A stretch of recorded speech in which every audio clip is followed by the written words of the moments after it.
저는 누가 소개하는 줄 알고 제가 잠깐 모르시는 분을 위해 소개하겠는데 저는 정민영 목사 형입니다. 형 맞냐고 묻는 분들이 요즘 많아요. 동생이 훨씬 나이가 들어 보인다고. 네, 제가 두 살 형이고요. 그렇죠. 우리 한국 속담에 형만한 동생이 없다는 말씀 아시죠? 네, 그게 성경에 가까운 진리입니다. 저 오늘 제가 존경하는 호성기 목사님 진심으로 존경하고 그분 하시는 사역과 목회를 제가 오래전부터 보면서 이렇게 많이 정말 사모해 왔는데 저 오늘 참 귀하게 느끼는 게 뭐냐면 저는 오늘 시간을 맡으면서 호 목사님 뒤에 하는 줄 몰랐어요. 얼마 전까지요. 그리고 제가 안디옥 교회에 대해서 말씀을 전하려고 몇 달 전부터 준비했어요. 근데 오늘 박 목사님도 사도행전 11장을 말씀하셨고 우리 호 목사님은 교회를 처음서부터 사도행전 11장 안디옥 교회를 말씀하셨다고 시작하셨다고 하셨습니다. 오늘 1세대하고 차세대 관계를 제가 타픽을 맞았는데 참 노스탈직한 것 같아요. 제가 14살 때 제 동생이 2살 미치니까 12살 때 부모님 손을 잡고 76년대 이민을 왔습니다. 저희 부모님이 30대 후반이었죠. 한국에서 정식 교육을 잘 받으신 분들인데도 불구하고 이곳에 오셔서 공장에서 한참 일하시고 튀김 가게 하시고 세탁소 하시고 그렇게 사셨잖아요. 저희 아버님은 일찍 돌아가셨지만 저희 어머니가 2주 전에 팔순이셨습니다. 그냥 교회에서 이렇게 팔순잔치 간단히 하고 우리 가족들끼리 동생하고 저하고 저희 가족만 모여서 이렇게 그냥 간단히 식사를 했어요. 근데 저희 어머니와 그 어르신들이 1세대 교회예요. 그리고 제가 14살 때 왔는데 이제는 쉬운 50대 중반 이런 중년이 됐어요. 그래서 1세대와 차세대 관계라는 것은 사실 어떤 이론적인 게 아니라 제 진짜 마음속에 있는 것 같아요. 저는 지난 8년 전에 제가 하던 치과 개업을 17년 동안 했는데 개업을 이제 그만하고 개척을 해가지고 1세, 2세 교회를 같이 시작할 때부터 목회를 시작했어요. 그래가지고 어떤 생각을 했냐면 1세하고 2세가 같이 되지 못하면 선교는 위선이다 라는 생각을 갖고 목회를 시작했어요. 우리가 1세대를 돕지 못하고 1세대를 이해하지 못하고 1세대 우리 부모님들을 이해하지 못한다면 뭐 아프리카를 가고 남미를 가고 그런 건 얼마나 이게 무슨 일인가 하는 생각을 했고 또한 제가 오늘 목사님 말씀을 드리면서 정말 100% 동감하고 그런 건 뭐냐면 우리의 가장 큰 선교지는 저는 30여 년 전에 시대에 들어가면서 선교사를 헌신하고 그리고 이제 치과를 먼저 갔어요. 왜 먼저 갔냐면 그냥 공교롭게도 저하고 동생하고 같은 해 하나님께서 부르셨어요. 그래가지고 제가 시카고에 가서 부모님한테 말씀드리려고 했는데 부모님이 어머님이 저한테 먼저 말씀해 주셨어요. 백뉴스가 있다. 이게 뭐예요 어머니? 그랬더니 동생이 글쎄 신학교 가기로 했다. 그 말을 듣고 제가 그 말이 쑥 들어가고 시대를 먼저 다니고 그 다음에 이제 헌신한 후에 한 번도 선교를 잊은 적이 없고요. 그리고 선교지를 진짜 많이 다녔어요. 아프리카를 지난 12년 동안 30번을 다녔습니다. 비행기 한 대 살 수 있을 거예요. 그래서 선교를 정말 아끼고 사랑하고 하는데 지난 5, 6년 동안 느끼는 게 뭐냐면 가장 큰 선교지는 카스모폴리탄 미션이에요. 뉴욕시티, LA, 그리고 서울. 사도행전을 보면 분명히 그렇게 적혀 있어요. 안디옥도 그때 당시 로만 월드의 3번째 큰 도시였습니다. 그렇죠? 알렉산드리아하고 롬 다음이 안디옥이었습니다. 근데 호성기 목사님은 안디옥교회라고 이름을 지셨어요. 그걸 가지고 정말 20몇 년 전에 하나님께서 먼저 보게 하신 것 같아요. 그래서 너무나 좀 감사를 드리고 우리 이민 교회의 이 관계를 생각하기 전에 잠시만 제가 백그라운드를 말씀드리면 지난 40여 년간 이제 한 50년 되겠죠. 70년대 초반부터 약 200만이 넘는 한인들이 미국으로 하나님이 보내셨습니다. 우리 하나님은 선교 하나님이시기 때문에 연대와 경계를 정하신 하나님. 사도행전 17장에 나와 있습니다. 그렇죠? 아테네에 가서 사도 바울이 정할 때 하나님은 연대와 경계를 정하십니다. 근데 이게 우연히 200만이 여기 200만이라는 엄청난 숫자가 그냥 살 리가 없습니다. 그런데 80년대 90년대에는 미주 한인교회가 정말 축복하셔서 도우셔서 부흥의 그 물결들을 다 맛봤습니다. 그런데 여러분 잘 아시겠지만 우리가 인정하고 싶지 않을지 모르겠지만 지난 17년 20년 동안에는 전체적으로 쇠퇴해가는 decline, 어떤 많은 레벨컬 신학교 요즘 교수님들은 rapid decline이라고 얘기하고 있습니다. 한인교회를. 우리는 인정하고 싶어 하지 않겠고요. 어떻게 되겠지 생각하는데 아닙니다. 그렇지 않다고 생각합니다. North American 교회들과 마찬가지로 젊은이들을 리테인하는데 굉장히 지금 어려움을 겪고 있습니다. 그렇죠. 따라서 교회 평균 연령이 우리 목사님 말씀하셨지만 높아지고 교세도 감소하고 있습니다. 이게 지금 간단히 말씀드리는 한인민교회 그런 모습인데요.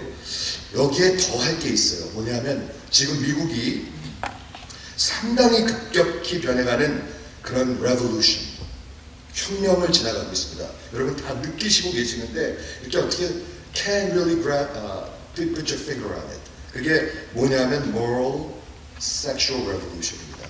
많은 신학자들은 이 revolution이 미국 웨스턴 소사이티가 겪었던 가장 큰 revolution이라고 얘기하고 있습니다. 그래서 제가 하나만 보여드리겠는데 Albert Moore, 저기 Southern Baptist President이죠. 이분이 쓴 책 We Cannot Be Silent이라는 책에서 Moral Sexual Revolution We Face Now present the Christian Church a nearly insurmountable challenge because the current situation in the culture appears to call for virtual abandonment of everything Christian have known from the Bible, everything the Christian church has taught for 2,000 years. 이 엄청난 표현인 것 같아요. 그렇죠?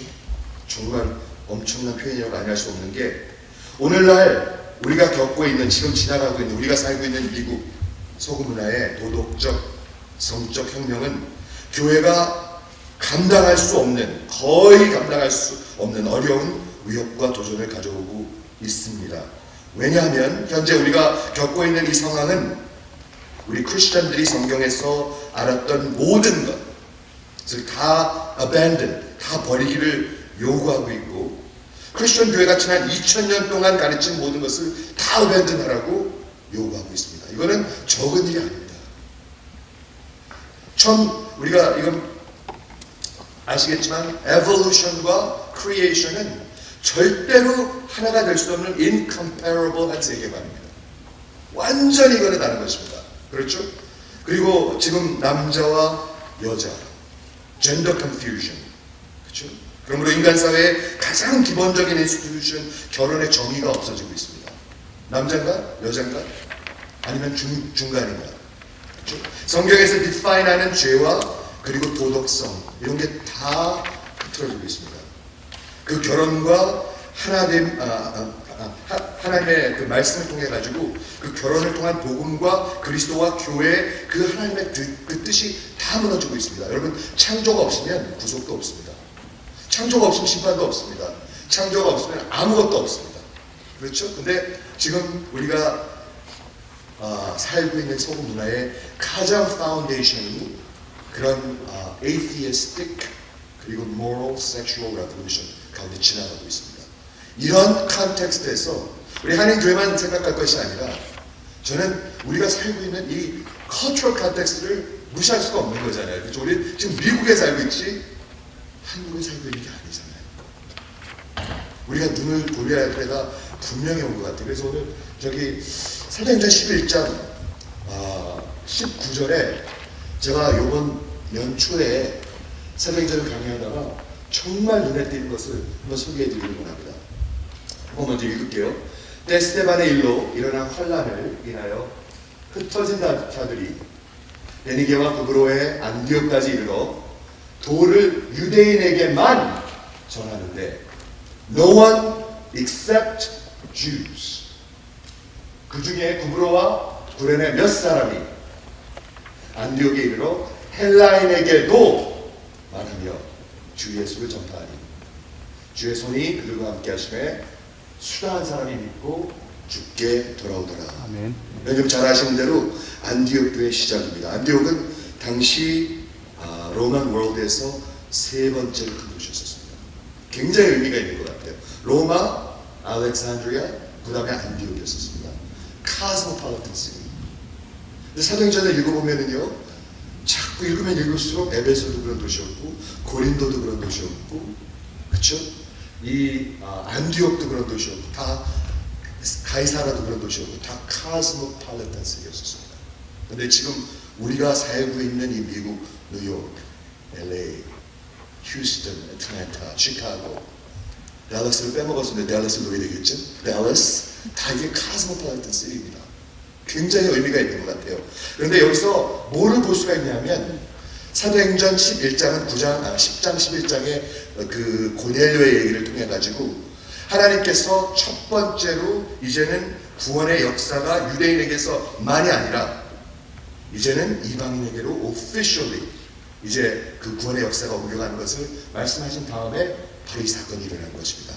그런데 19절과 20절을 보면 이게 굉장히 인텐셔널한 것 같아요. 분명히 적혀 있어요. 뭐라고 적혀 있냐면 그 핍박 때문에 흩어지던 유대인 크리스천들이 유대인에게만 전하는데 no one except Jew. 누가가 이 사도행전을 기록하면서 굉장히 인텐셔널이 적은 것 같아요. 그 유대인에게만 전했는데 20절에 보면 big transition이 거기 있습니다. 그 transition이 뭐냐면 구브로와 구레네 몇 사람. 구브로가 사이프러스 섬 아시죠? 그렇죠? 그 바나바가 고향 거기서 태어났습니다. 그렇죠? 지금의 시리아 서쪽에 있고요. 구레네는 어디냐면 사이린, 북아프리카입니다. 북아프리카.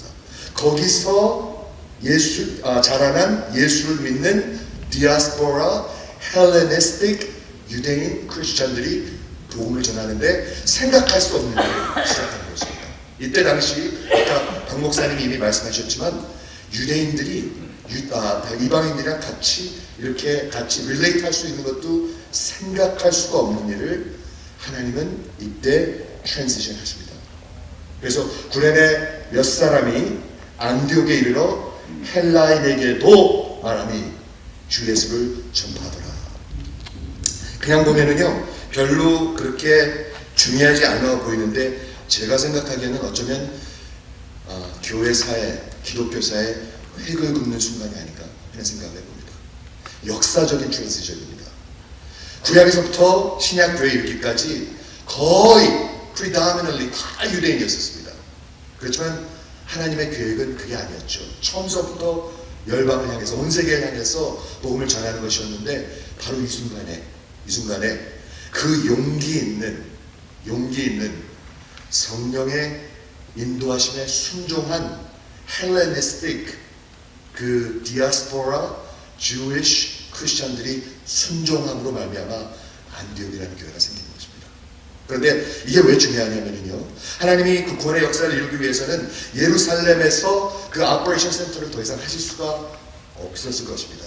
그래서 어디로 옮기셔야 됐냐면 그것을 안디옥으로 옮기셔야 됐는데 안디옥으로 옮기시기 위해서 이 일이 분명히 이루어졌던 것입니다. 아까 홍 목사님이 이미 말씀하셨습니다. 안디옥은 다민족, 다문화, 다언어의 도시였습니다. 동서를 연결하는 데였고요. 거기는 가장 학문과 문화와 그리고 모든 종교와 그 가장 큰 도시 중에 하나였습니다. 그곳에 하나님께서 그 5명의 거기 13장에 보면 리더가 나오잖아요. 바울과 바나바가 나오고 그 다음에 나이저가 나오고 그 젖동생 헤롯의 젖동생 5명이 나오는데 multi-ethnic leadership structure를 분명히 볼 수가 있습니다.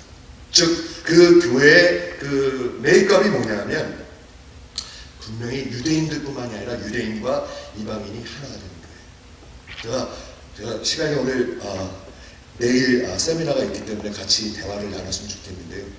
제가 말씀드리고 싶은 것은 과연 미주 한인이민 교회들이 이런 트랜지션을 할 수 있을까라는 것입니다. 미주 한인 교회들이 호성기 목사님은 이미 시작하셨어요. 그런데 호성기 목사님 같이 목회하는 사람 진짜 드물어요. 동의하시죠? 생각도 안 해요, 이런 거는요. 관심도 없어요. 지금 미국이, 저도 오래 여기 사신 목사님도 많지만 저도 40년 이상 살면서 지금같이 불안한 때를 전혀 본 적이 없어요. 뭐든지 historic hurricane, historic massacre, historic fire. 그리고 이게 우연일 수가 없잖아요. 하나님이 이 나라를 사랑하시는데 이 나라를 향해서 부르시는 거잖아요. 돌아오라고. 그런데 이걸 듣지를 못해요. 깨닫지를 못하는 것 같아요.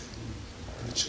그러면 우리 1세 교회가 예루살렘 교회 같이 프로제네터, 어차피 거기서부터 바나바를 보냈습니다. 바나바는 누구였냐면 바나바는 사이프러스에서 태어난 헬레니스틱 주였는데 1세 예루살렘 교회를 초창기서부터 헌신한 가장 중요한 지도자였습니다.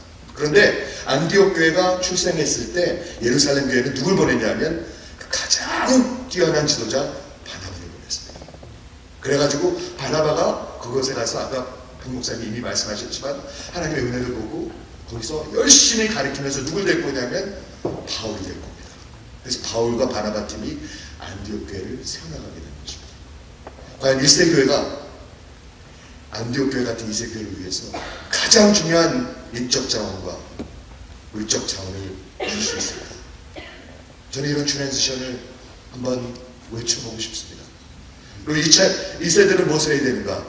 용기가 필요한 것 같습니다. 순종이 필요한 것 같습니다. 성령의 인도하심이 필요한 것 같습니다. 우리 1세들이 미국에 와서 정말 공장에서, 튀김가게에서, 세탁소에서 그래서 교육을 시켰습니다. 그래가지고 우리가 이렇게 살고 있는데 지금 많은 2세 지도자들이 일어나고 있는 것 같아요. 저는 호 목사님 하시는 목회 지금 뭐 한참 어린 목회지만 제가 PCA에 지금 속해 있는데 저희 RCA 교회를 빌려 쓰고 있어요. 근데 그 RCA 목사님이 한 2달 전에 나갔어요. 그래서 나갈 때 제가 물었어요. 우리 교회를 좀 합치면 안 되겠냐? 제가 좀 담임을 하면 안 되겠냐? 제가 미국 교회를 담임할 수 있을까요?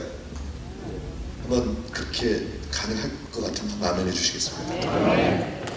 저는 사실 이민교회 1세 교회를 할지 어울리는 사람인지 모르겠는데 저는 그냥 한 그런 마음을 하나님이 주세요. 그런데 2달 걸렸는데 연락이 안 와요. 근데 어저께 여기 달라스 왔는데 연락이 온 거예요. 다음 주에 만나자고. 뭐 어디까지 이 컨버세이션이 갈지는 모르겠습니다. 하지만 worth a try. 그렇지 않습니까? 거기 지금 빌려 쓰는 그 RCA 교회는 300년 된 교회인데 그 300년 된 교회가 완전히 그냥 파킹lot 빌려주고 장소 빌려주는 그런 그런 목회를 뭐라고 그러죠? Real estate 목회라고 있습니다. 그냥 장소 빌려주는 목회. 30명, 20명 모여가지고 우리 합쳐가지고 우리 젊은이들도 오고 우리 다민족 목회도 하고 저는 그렇게 프로포즈해서 한번 해보자. 2세 목회, 2세 교회들은 무슨 일을 해야 될까? 용기를 내서 이런 안디옥 교회 같은 카스모폴리탄 시리에서 사이즈와 상관이 없는 것 같아요. 정말 하나님의 사람들이 필요한 것 같아요. 용기 있고 성령님의 인도하심에 순종한 사람들이 필요한 것 같아요. 그렇잖아요. 하나님이 보내셨는데, 성경 하나님이 보내셨는데 사명을 갖고 사는 게 중요하지 뭐 사회에서 박사하기가 permanent head damage 그런 거 아닌 것 같아요. 그래서 정말 1세와 2세 관계가 우리 1세 교회들이 우리 부모님들이 진짜 고생하셨어요. 의사 둘을 만들려고 했는데 의사가 하나도 안 됐어요. 제 동생하고 목회자가 됐는데 그렇게 고생해서 이제 팔순을 바라보시고 이제 다운트하셨는데 정말 바울과 바나바와 같은 안디옥 교회를 이끌어갈 수 있는 사람들을 만들 수 있다면, 키울 수 있다면, 그런 트랜지션을 할 수 있다면 2세 교회는 1세 교회 니들을 바라봐야 될 것 같아요. 사도행전 11장에 보면은 그 유대에 가뭄이 들었습니다. 근데 거기 정말 아름다운 모습이 나타나는데 그 어린 자녀 안디옥 교회가 정말 마음을 다하여 각각 저들을 돕기로 작정하더라. 2세 교회들이 돕기로 작정을 해야 될 것 같아요. 그렇죠? 자꾸 배려한 게 많고 원망하고 정말 이거는 하나님이 주신 마음이 아닌 것 같습니다. 그래서 정말 1세하고 2세가 예루살렘 교회와 안디옥 교회와 같은 그런 모습을 갖출 수 있다면 정말 하나님께서, 성경 하나님께서 우리 한인들을 사랑하셔서 우리에게 사명을 주신 게 아닌가 하는 그런 생각을 해봅니다. 네, 시간이 돼서 모르기만 하겠습니다. 감사합니다.